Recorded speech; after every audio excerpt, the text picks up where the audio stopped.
Hare Krishna, welcome back. 50 years in ISKCON. It's actually more like 54 now. Continuing on, this is actually the third talk. I didn't expect it to be so long, but anyway, somehow it's just worked out like that.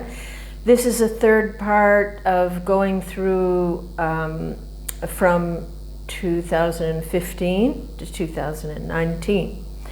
So let me first offer my respects. Namo Om Vishnu Padaya Krishna Vasudaya Bhutale Srimate Bhaktivedanta Swaminiti Namane Namaste Saraswati Deve Gauravani Vicharane Nirvishesha Shunyavadi Paskati Desatarane Jai Shri Krishna Chaitanya Prabhu Nityananda Shri Advaita Gadadhar Shivasadi Gaur Bhaktivinda Vanchakapa Turubhyascha Kripa Sindhavyevacha Patitanam Pavanebhyo Vaishnavebhyo Namo Namaha Hare Krishna Krishna Krishna Hare Hare Hare Rama Rama Rama Hare Hare. Okay, this is part 33. And well, now time has passed since the 2016 rather unpleasant incident I described, and the consequent change of management structure. So we talked about that in the last one, I believe. Because it was quite a big thing that happened here in Mayapur. So on the personal front, now by this time, say between 2 and 3 years have passed since that. So it was clear, very clear now, that those services and committees and all that I'd been involved with previously, they just didn't exist anymore. And we had been canceled long before this popular phenomena. I think that's gone on since time immemorial. People just get canceled. Anyway, the whole thing was more or less dead and gone. And obviously, this was disturbing. Service that you work on for a long time, hoping to make some positive difference, when they just fall apart or disappear. So naturally, that's disappointing. And so I want to talk a little about how this experience, how it impacted on me, because I think that most devotees will go or have gone through similar kinds of things throughout their life of devotional service, that there are changes and challenges and situations that, disappoint you or that seem unfair or even wrong. So it's important, for us aspiring sadhakas to learn how to weather the storms, to ride the waves when things are getting rocky. So how do we grow from every situation we're put in? That's often a challenge.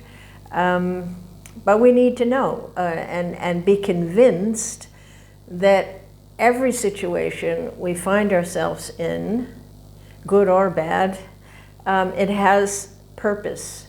There really are no random acts in this world. We are subjected to things for only 2 reasons.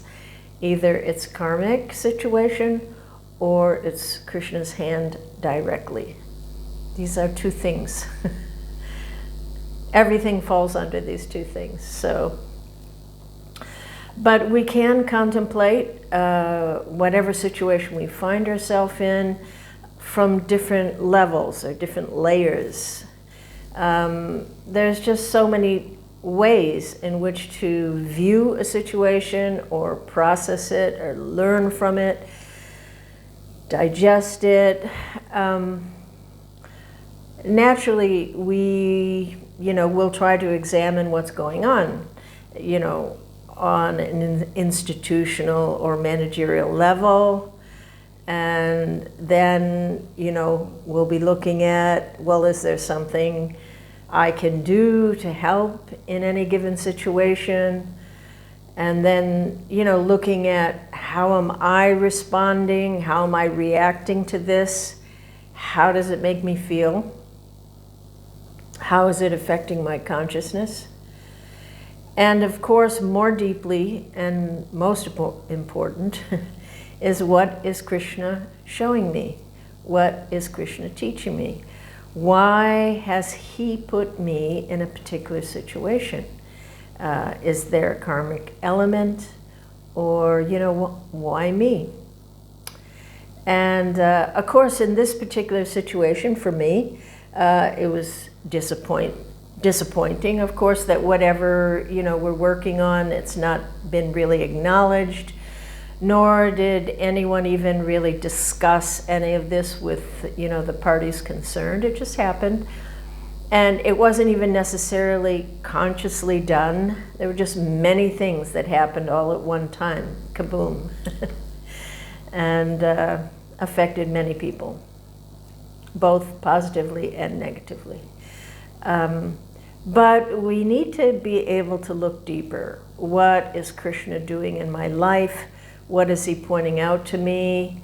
Because there are no mistakes in one sense. It doesn't mean that where everything right is going on. It just means there's reason. If we're singled out to be stuck in or given a particular situation, then we have to see Krishna's hand in it and how it's possible to grow from it. Because there is no situation that we can find ourselves in that we cannot become more Krishna conscious from by assimilating it properly. I mean, there's just unlimited examples in the Bhagavatam and CC. Yeah, there's just so many examples of how, say for example, Vidura, he was like so, insulted after, only having the well-being of everyone in mind. And then he was just grossly insulted by his own brother. And so he was forced to leave home. And it said that he was deeply pained. He was hurt by the harsh words. It's not like because someone's pure, they don't have any feelings, but he didn't have any feelings of resentment. It says that he saw the internal and the external energy acting simultaneously. And although he didn't know it, leaving home would be, the best thing that ever happened to him. Wonderful things would happen. He would meet Uddhava, he would meet Maitreya, and, wonderful things would come about. And so sometimes what appears like a nasty situation, it may just push you forward into, or it may be a nasty situation, but it may turn out to be beneficial. And, time will tell. But, we're humans, so, often we just have a knee-jerk reaction to difficult situations. And, when we go through something that's disappointing, or that we think, it's not fair, or it's not right. And, so the easiest thing is just become angry, or we want to lash out, or we want to blame others, or we feel like a victim, or we get cynical, or hold on to resentment or bad feelings towards specific people. And, who we think people who are doing things wrong. It's a very natural human reaction. It's not surprising. We've been in these modes of nature for millions of births, so, we have these kind of reactions sometimes. But it's a mistake. It's something we have to pull ourselves away from, pull out from. Even if we can't change the emotional experience immediately, at least we should know what is the proper action, because it's just not the Vaishnav way, you know, to lash out, or it's just not philosophically correct way. It's not the correct way to respond, you know, even if you're right. I mean, you know, again, if we look at the lives of our previous acharyas, we have just ample examples of how their spirit of devotion was never hampered, even in the most harsh or difficult situations. So it is important for all of us to learn, you know, how to survive, how to cope with whatever life is going to throw our way. You know, throughout the course of a lifetime, so many things come in front of us, you know. And, you know, in some instances, we have to just face the fact that when we may be helpless and unable to change the course of events, even when we believe our ideas may be right, you know, when something happens that we can't change, then it is important to accept that, you know, we just don't know what is the plan of the Lord.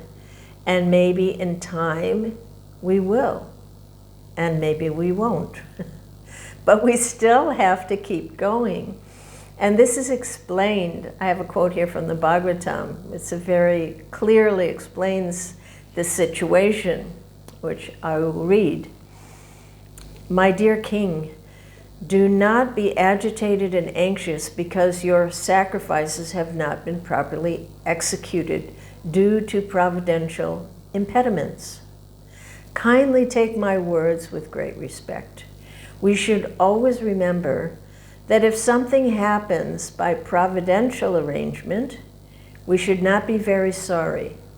The more we try to rectify such reversals, the more we enter into the darkest region of materialistic thought. And in the purport, Srila Prabhupada explains, sometimes the saintly or very religious person also has to meet with reversals in life. Such incidents should be taken as providential. Although there may be sufficient cause for being unhappy, one should avoid counteracting such reversals, for the more we become implicated in rectifying such reversals, the more we enter into the darkest regions of material anxiety. Lord Krishna has also advised us in this connection. We should tolerate things instead of becoming agitated. End of quote. So clearly, you know, wallowing in disappointment isn't the right way. It doesn't improve or change anything. Although, you know, it's easy to do that. And, you know, again, it's just not philosophically correct. It's not the way to digest life experiences materially or spiritually. Changes happen, sometimes for the better, sometimes for the worse.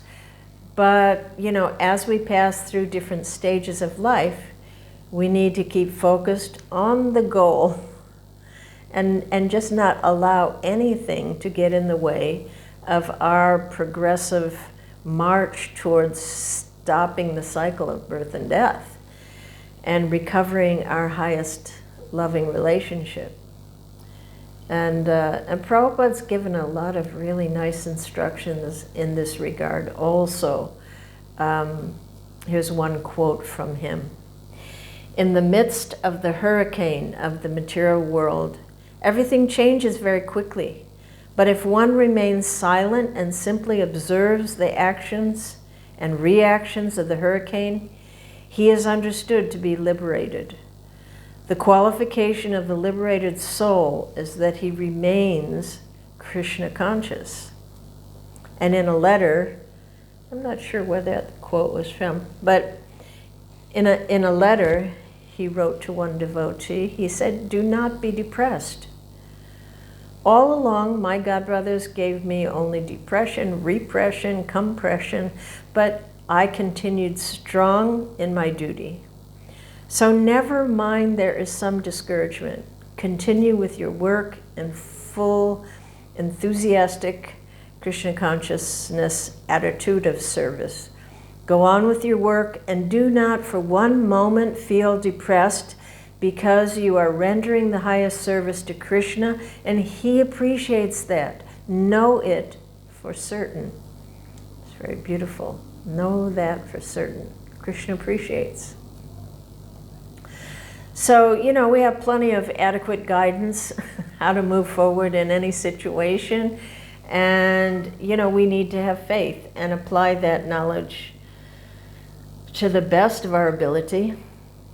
And for me, in this situation, although it seemed that my service had, gone down the toilet, basically, I could accept that for reasons, I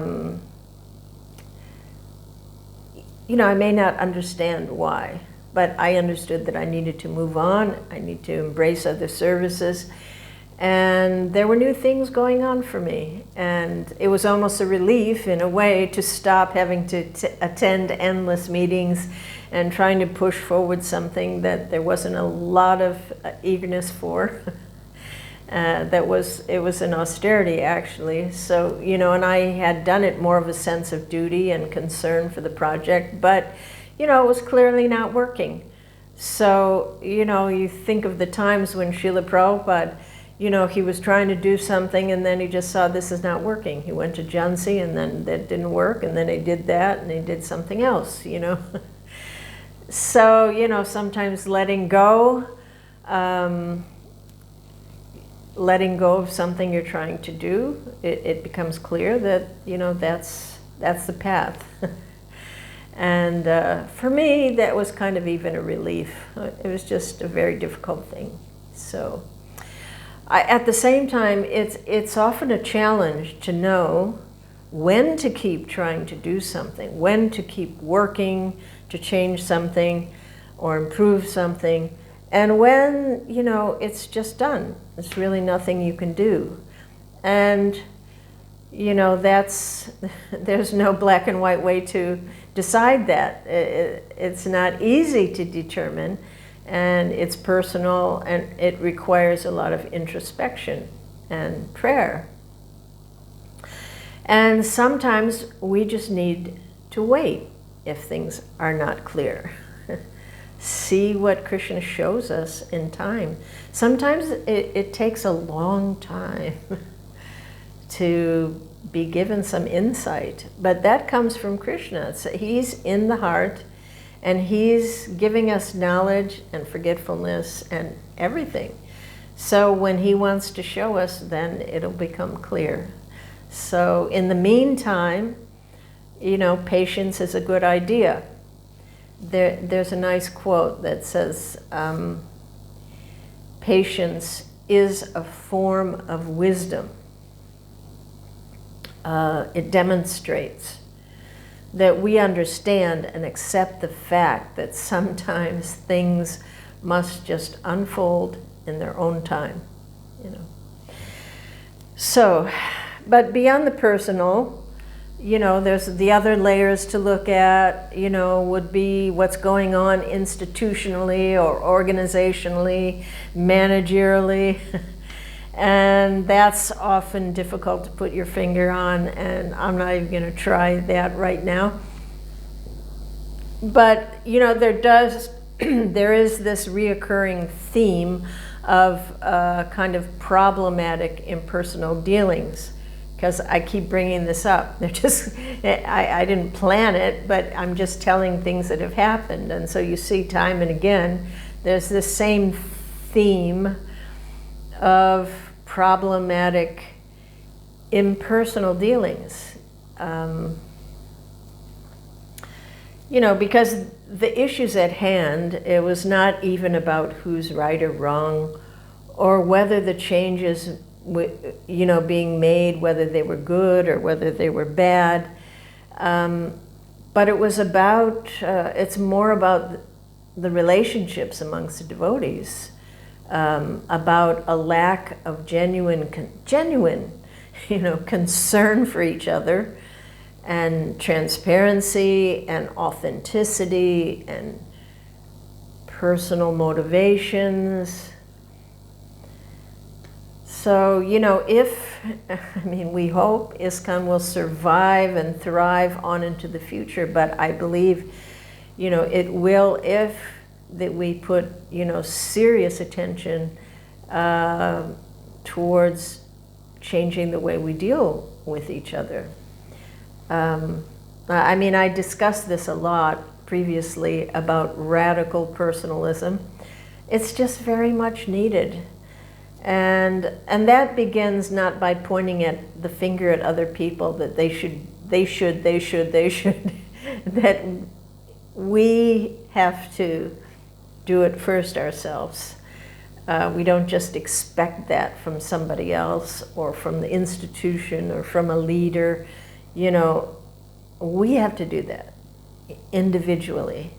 When we individually change and become more mature, it changes the environment, so it's not up to somebody else. It's so easy to say, well, they should, but I should also. And I can see, if we look closely at our own behaviors, how that, how we can behave in an impersonal way in many situations, But anyway, having said that, I think, I think we have to accept that will always be a variety of disappointments within any institution.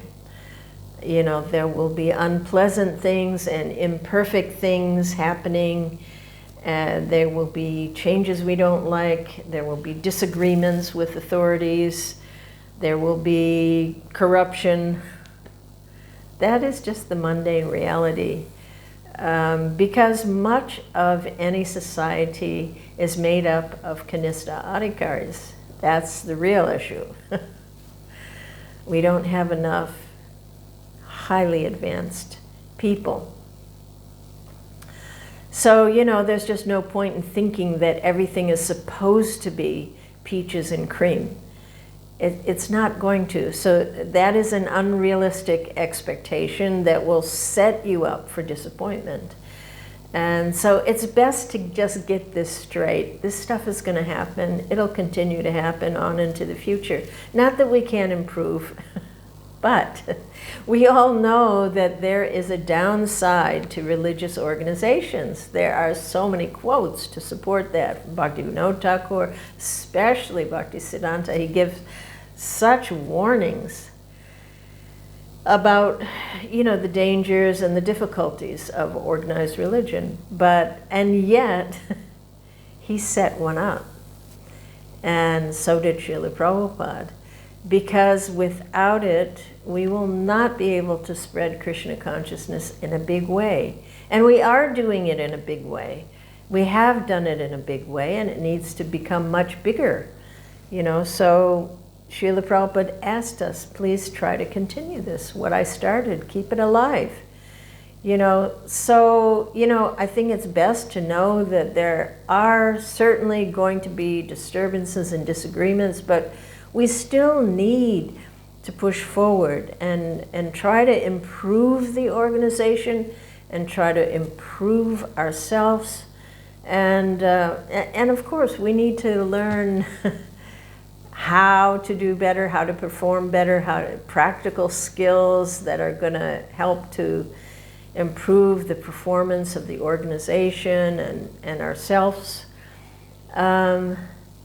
But, we also have to learn to tolerate, to just kind of bite the bullet sometimes and to accept that things are not always going to go our way. So personally, I came to this kind of feeling of accepting on both the personal side and the institutional side. But there was a bigger issue that concerned me, and this remains a challenge for me, that I am still grappling with, and that is my concern, what I've been feeling about the direction of Mayapur development. That's just not something that I've been able to let go of. Because as I mentioned in a previous talk, Mayapur is the most important place in the universe. That's not just some hyped up, exaggerated statement. It's the heart of Mahaprabhu's movement, and the heart, if it's not healthy, the rest of the body is going to feel it. So caring for the heart of the mission, the heart of Mahaprabhu, well, to me, that is a very, very grave, serious, and natural concern, which I hope devotees around the world feel. The importance and the glory of Navadvip Dham is incomprehensible. In the words of Srila Bhaktivinoda Thakur, he says that even the demigods, headed by Lord Brahma, do not know the unlimited glories of Navadvip Mandal. Even the 1,000-mouthed Shesha cannot describe it completely. How can I, an insignificant living entity, do so? Navadvip is the topmost tirtha. Taking shelter of it, the living entities can cross over Kali Yuga. Navadvip is the crest jewel of all spiritual abodes and the sporting ground of the Lord's Sandini potency. It is the home of the Lord's Chit and Ananda potencies and the resting place of all rishis, all tirthas, all demigods, and the Vedas. May that Sri Navadvip Dham become visible to my eyes. This is Srila Bhaktivinoda Thakur's insight and feelings. So, there are many quotes expressing these sentiments from Jiva Goswami and Prabodhananda Saraswati Rupa, just so many Mahajans. And it's also expressed in the Upanishads, in the Samhitas, and Puranas, Tantras. So this is not just my sentimental feelings. This Dham is the most important place on the planet in Kali Yuga.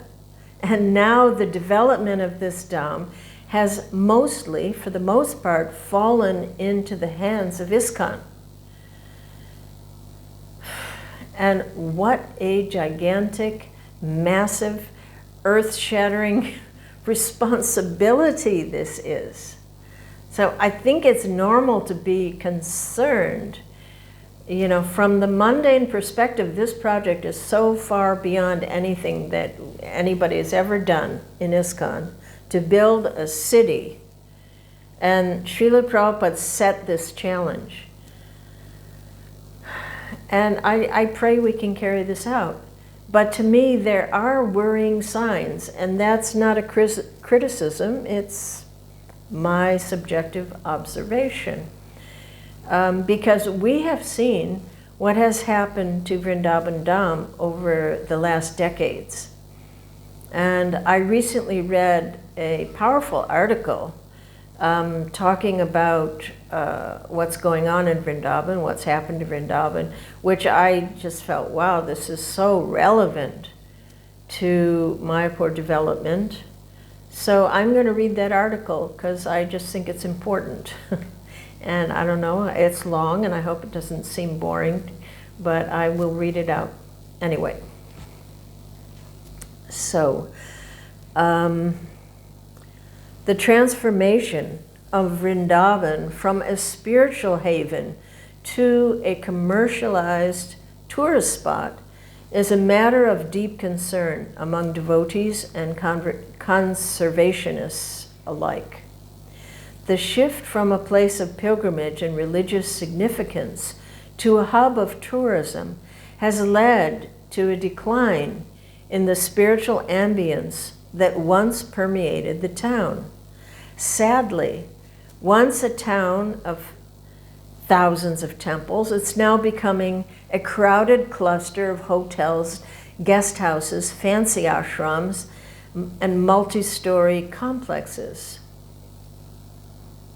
The commercialization of spirituality in Vrindavan has resulted in the erosion of its sacred character.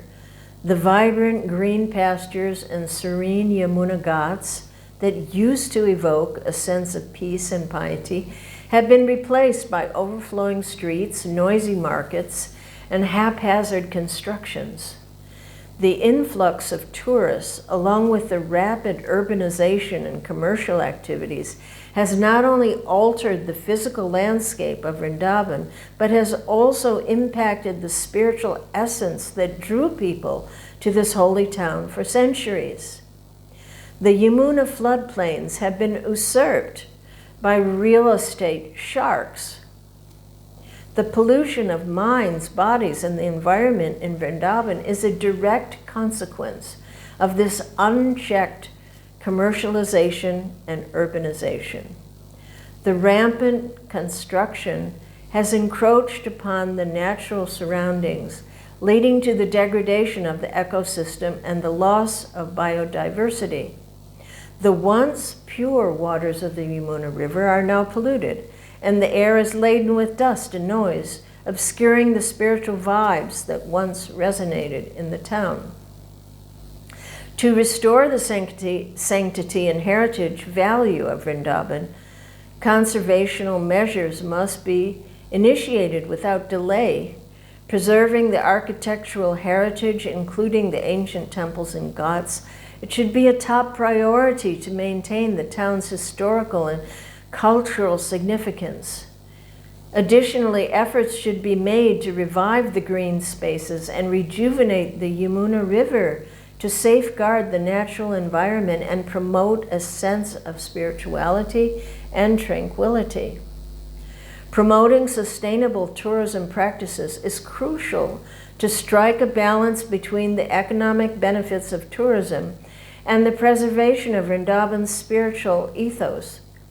Local authorities and community leaders must work together to regulate tourism activities, limit commercial encroachments, and promote responsible tourism that respects the town's sacred heritage. Educating the visitors about the cultural and spiritual significance of Vrindavan can also help create awareness and foster a sense of reverence towards the town. Furthermore, engaging with local communities and religious institutions to involve them in the conservation efforts can strengthen the sense of ownership and responsibility towards preserving Vrindavan's spiritual ambience. Supporting initiatives that promote sustainable practices such as waste management, water conservation, and eco-friendly tourism can help mitigate the environmental degradation and uphold the sanctity of the town. Indeed, Vrindavan's decline in spiritual ambience due to commercialization and urbanization is a pressing issue that requires immediate attention and concerted efforts from all stakeholders. By implementing conservational measures, promoting sustainable tourism, and raising awareness about the town's cultural and religious significance, Vrindavan can reclaim its status as a revered heritage entity and a spiritual oasis for devotees and visitors alike. I know that was a bit long, but I thought it was very, very important and extremely relevant to Mayapur. we seem to be going down the same path. Unless there's a urgent attention given to all of these things, I'm afraid at some point it will be too late and we'll just be in the same boat.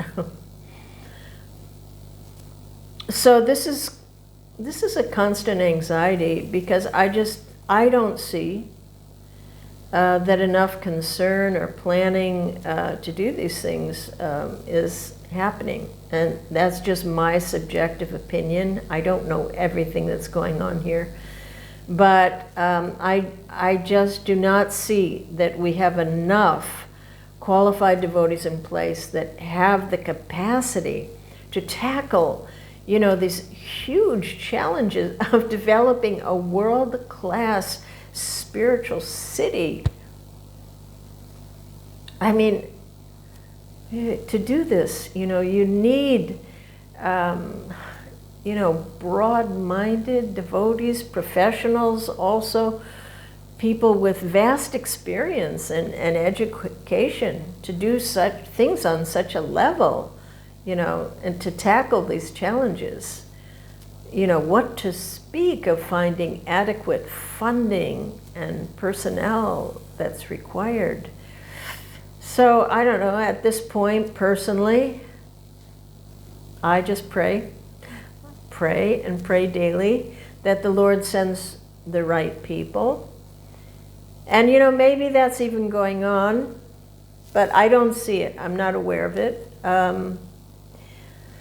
But I pray that there's people that will come in that can turn things in the right direction to give attention to all these areas before it's too late. And this is not just, criticism of anyone. There are many very sincere devotees working very, very hard, doing their best. But without, a really head that is capable of envisioning all the aspects of the project and linking all the parts into the whole, I don't know. It doesn't seem likely that things will turn out so well. And if it goes the way of Vrindavan, it will primarily be the fault of ISKCON, or at least in large part. So I pray that our generation will not become known or go down in history as the generation that made a mess of Mayapur Dham. Of course, on another level, that can't happen. The Dham will always be the Dham, but it may be much more difficult for less advanced devotees as well as international visitors to appreciate it. So, because I had these concerns for many years, that's why I was in all those committees and trying to do things. And, we were trying to at least talk about these ecological concerns, social and community concerns, economic concerns, transparency, land issues, city planning, etc., etc. But it didn't work, so I can only pray that the Lord puts the right people in place to get the needful done before, opening the Temple of Vedic Planetarium, just that itself is a huge task. And many devotees are working so hard to make that happen. And it requires a lot of funding, and yet there is so much more that needs to be put into place before that, or at least alongside with it, if it's really going to work. So, that's just my opinion. I had to throw that out there. And, well, I have finished up to about 2019. But I just realized that I missed an important event in 2016.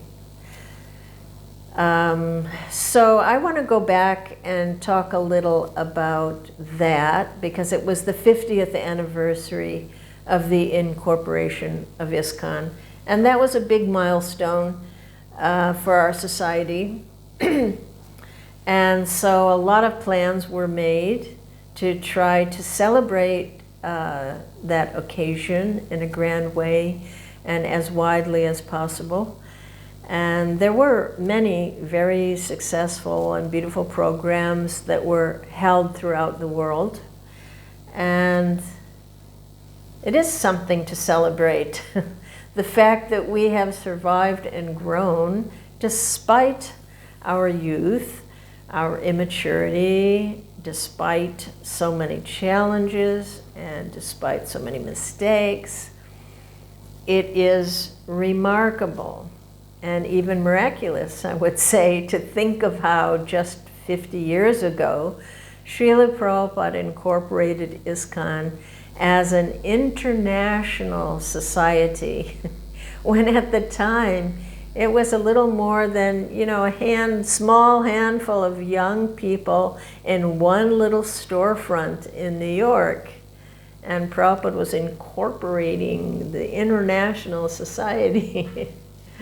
And, probably it was a little puzzling to the devotees then, but yeah, whatever the Swami wants to do, they go along with it. And probably they had not much idea of what Prabhupada had in mind. But Swamiji said, we shall call our society ISKCON. He said this playfully, coining the first acronym, International Society for Krishna Consciousness. Although apparently a lot of other names were thrown out there, but this is what Prabhupada wanted. So, when they went to do this, the legal work required for incorporation, Srila Prabhupada presented the outline of the 7 purposes of ISKCON.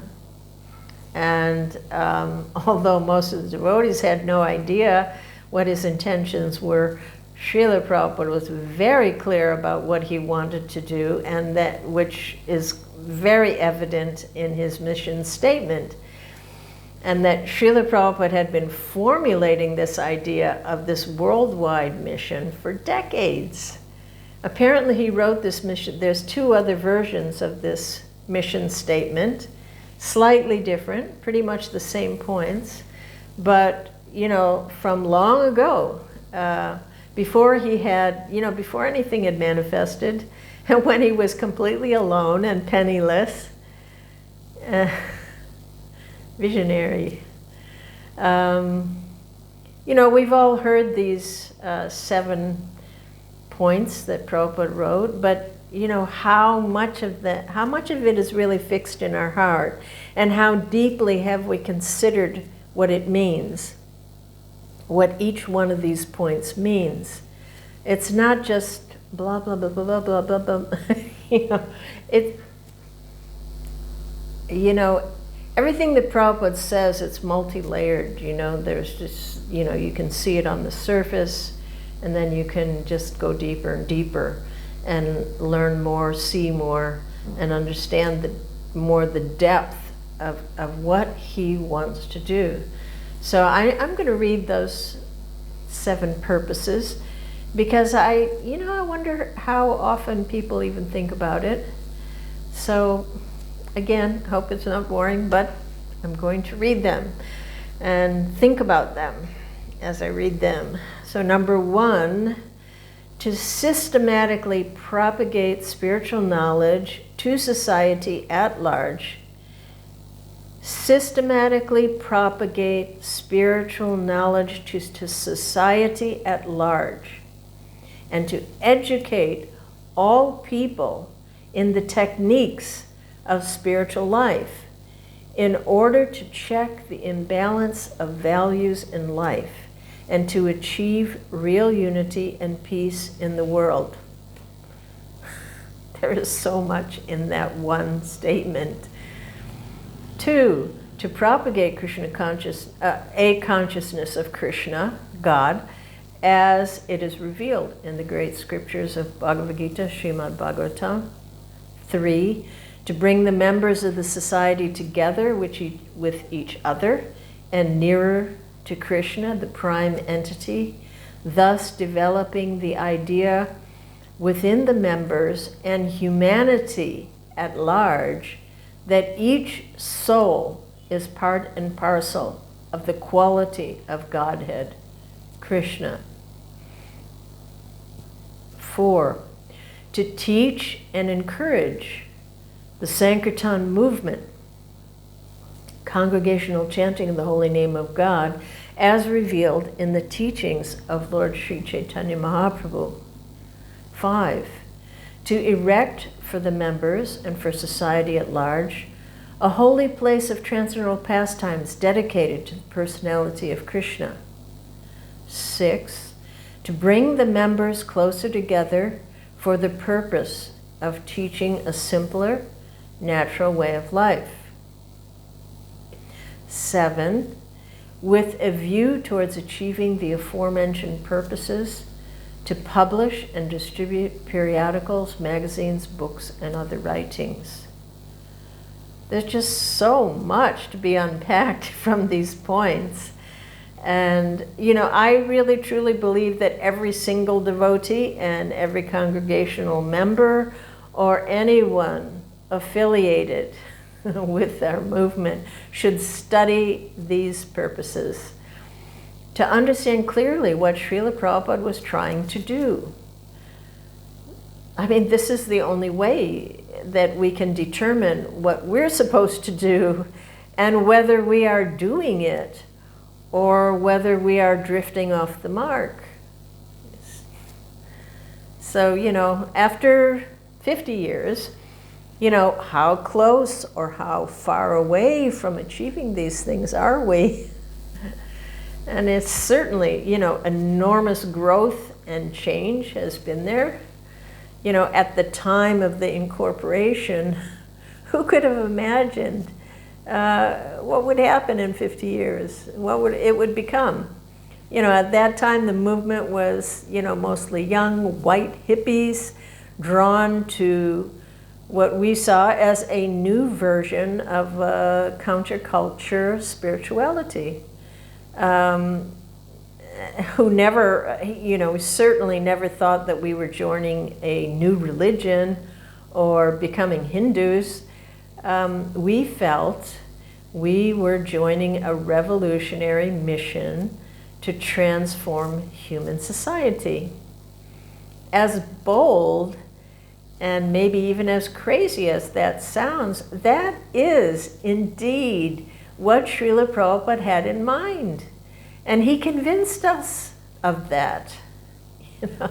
So the devotees, they gave up whatever, their homes or jobs or private lives, and even more significantly, gave up, alcohol, drugs, and extramarital sex, which was all very radical at that time.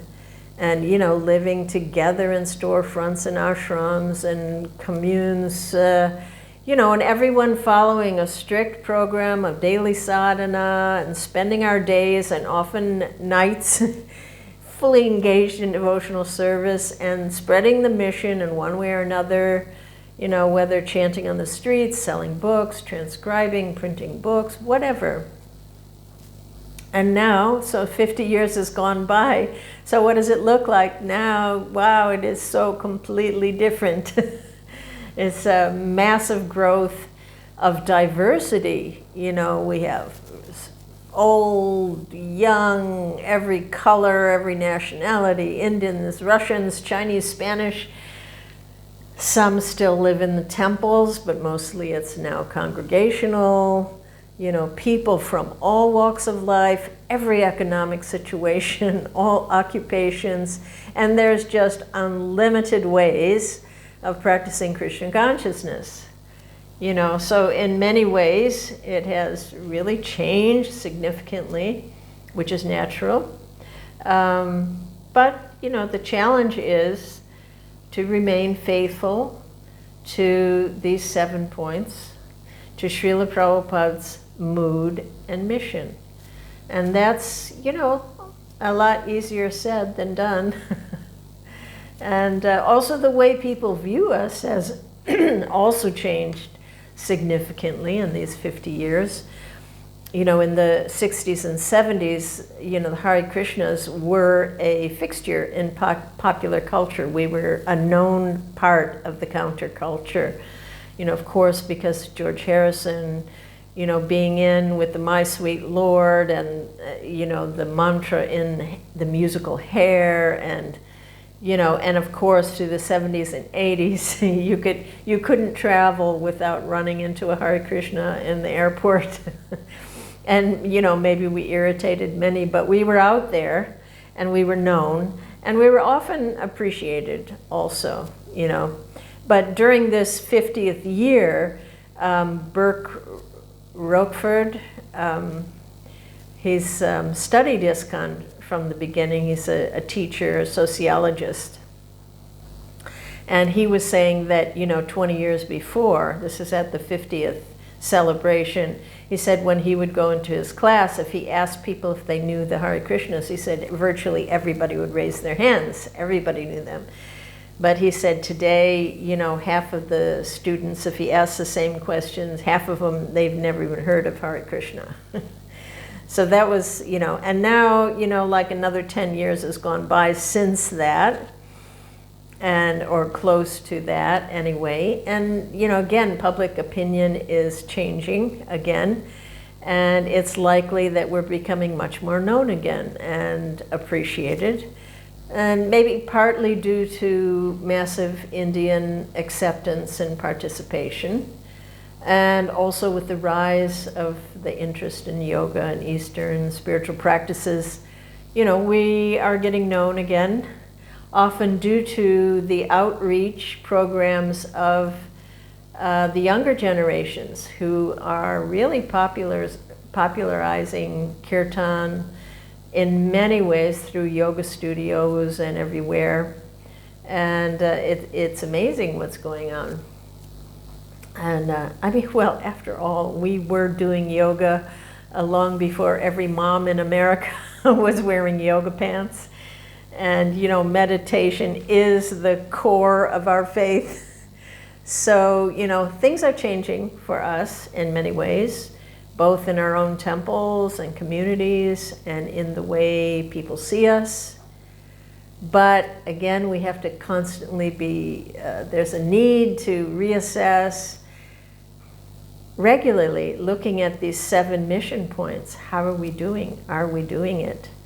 You know, and I found an interesting article from Forbes magazine from 2016 that was reporting on these events that were happening. Well, it was reporting on one event, and I thought it's interesting. I mean, here we are, we're in Forbes magazine. Now, you know, when you think of 50 years before, I mean, who would have thought? You know, this is a very popular mainstream magazine. And again, I'm going to read this article because I thought it was pretty amazing when you think about how much things change.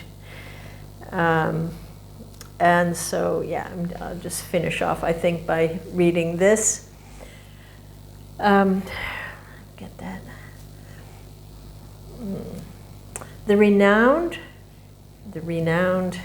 International Society for Krishna Consciousness, ISKCON, celebrated the 50th anniversary of its founding by revered spiritual leader A.C. Bhaktivedanta Swami Prabhupada with an elaborate black tie gala in Washington, D.C. late last month. The event brought together scores of religious, academic, and political leaders from across the country to celebrate the life of Swami Prabhupada and the influential global organization his work inspired. Founded in 1966 in New York, ISKCON boasts more than 600 centers and millions of adherents worldwide who worship the Hindu deity Krishna, a central figure in the Hindu religion.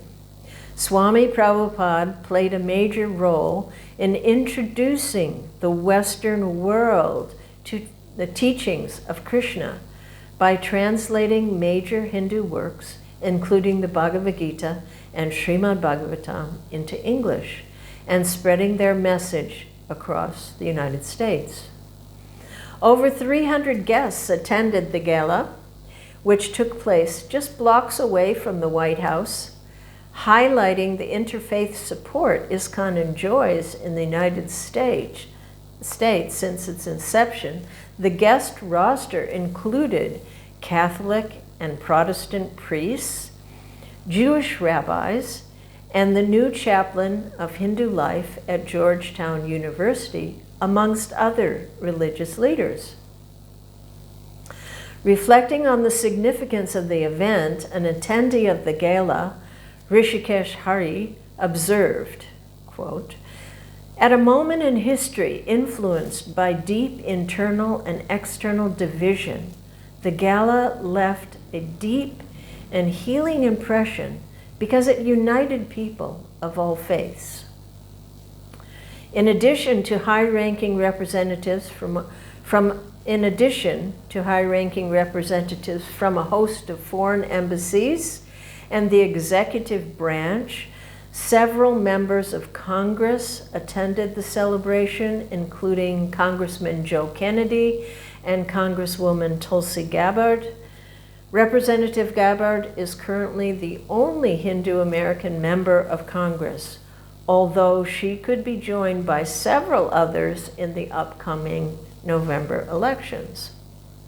Anutama Das, the gala's primary organizer who serves as ISKCON's communications minister and governing body commissioner, noted, quote, "It was humbling to see government officials, religious leaders, and academic scholars all come together to honor Swami Prabhupada and the religious society he began that has made significant contributions to the areas of philosophy, culture, literature, religious freedom, and social welfare in the last 50 years, unquote.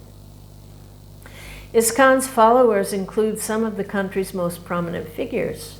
Alfred B. Ford, great-grandson of car magnate Henry Ford, is one of the organization's leading figures and addressed the gala regarding ISKCON's landmark spiritual project in West Bengal, inspired by the teachings of Swami Prabhupada, the Temple of the Vedic Planetarium.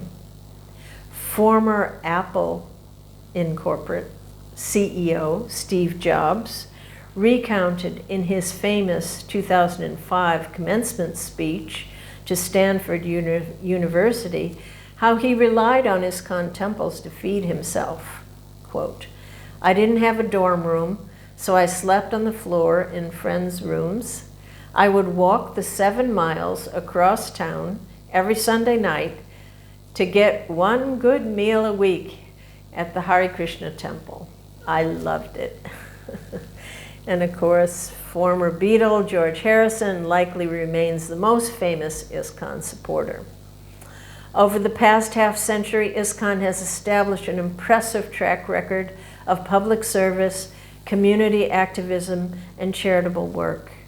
Its global vegetarian food relief program, for example, has responded to the needs of people all over the world, including victims of the 2004 tsunami in Southeast Asia and victims of Hurricane Katrina the following year in the United States.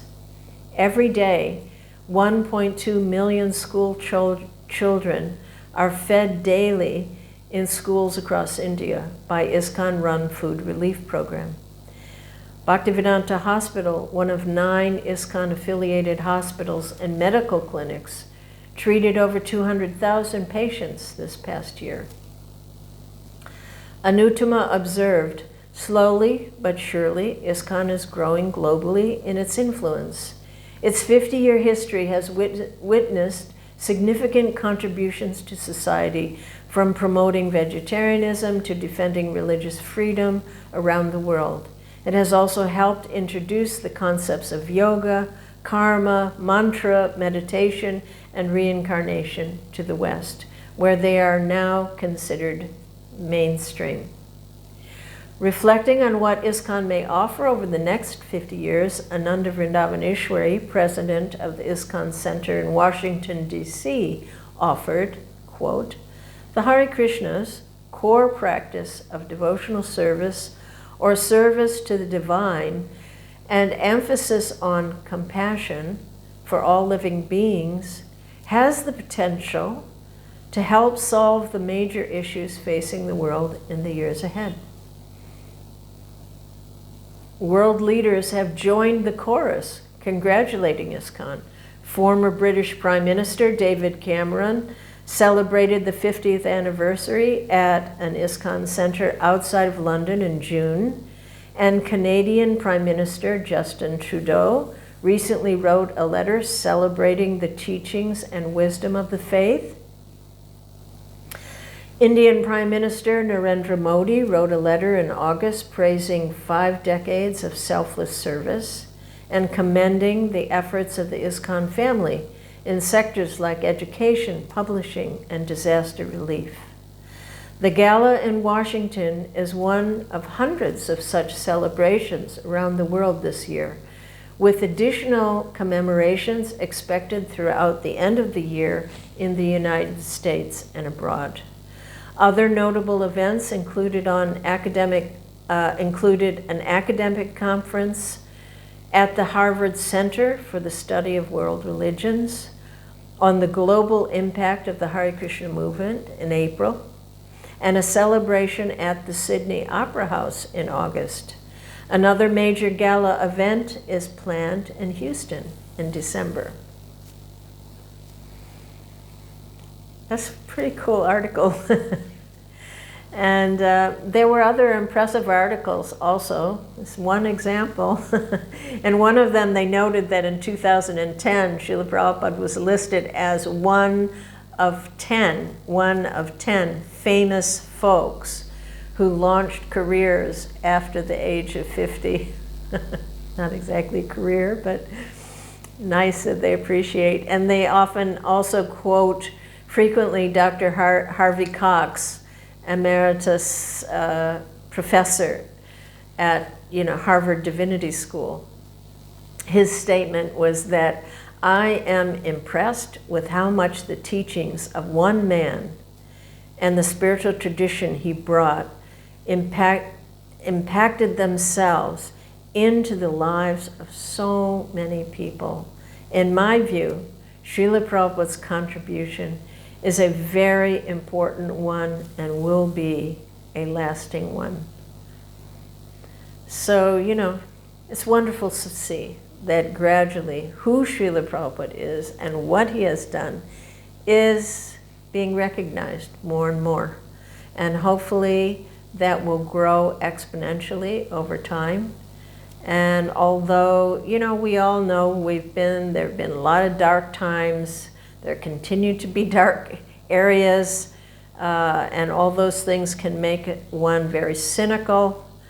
But these events, it was very rejuvenating and enlivening to see the enthusiasm of, not just the devotees, but many people to participate in the 50 years celebrations. So it helped us, to remember the value of what the society has done and how, despite whatever things have gone wrong, hundreds of thousands of people, that's not an exaggeration, have benefited from ISKCON's presence in the world. And that is truly something to celebrate. So with that, I will end. Hare Krishna.